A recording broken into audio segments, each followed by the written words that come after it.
นี่คือศาลพญานาควัดป่าในวัดป่าบ้านอ่างตำบลนาตาลในหมู่นี้มีรูปปั้นพญานาคในหมู่นี้ตำนาน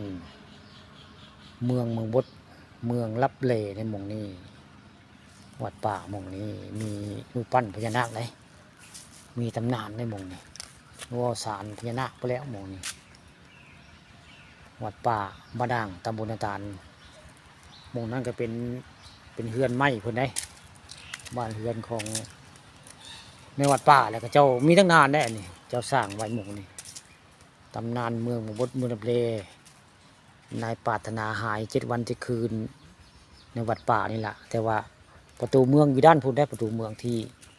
นายปรารถนาได้เข้ามาในวัดป่าเนาะแต่ประตูเมืองอยู่ด้านพุ่นได้ด้านทางพุ่นละด้านทางตะวันตกทางประตูเมืองเพิ่นเข้าเลยนี่ก็ถือว่าเป็นบ้านเฮือนใหญ่เพิ่นละหม่องนี้ที่เป็นศาลเฮือนเพิ่นละว่าหม่องนี้เป็น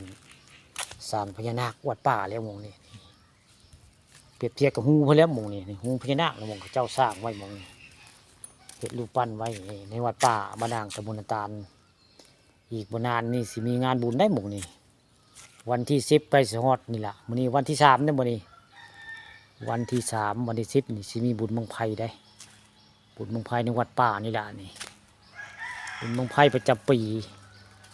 สิมีหมอลำซิ่งบ่ได้มื้อนั้นกลางเว้นแล้วก็สิมีสังสลากเขาจะเว้าสลากได้มีการจกสลากเลยเขาเว้าอันนั้นก็นกกังเกได้ผู้นกกังเกผู้ใกล้ในพระบริยานเฮาได้นกกังเกโบสถ์ใส่ก็สิมีนกกังเกได้โบสถ์เป๊ะได้บ่บ้านใดได้นกกังเกสิอยู่ในโบสถ์บ่ใดก็สิมีนกกังเกได้อันนี้คือกันนี่มีโบสถ์วัดป่าบ้านด่างตำบลต่างๆนี่ก็มีโบสถ์ได้มองผู้ข้าว่าผู้ข้าจ้าตำนานของนายปรารถนาหาย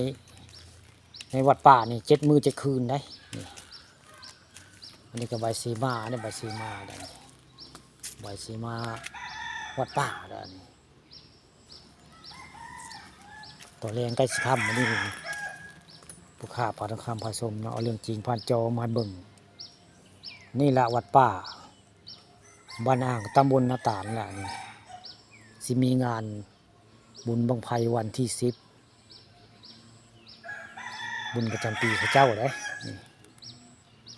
ตอนเล่นกสิกรรมมื้อนี้ข้าพาทองคำพาชมเอามาให้เบิ่งโบสถ์แล้วก็วัดวาอารามของแต่บ้านอ่างวัดป่าล่ะนี่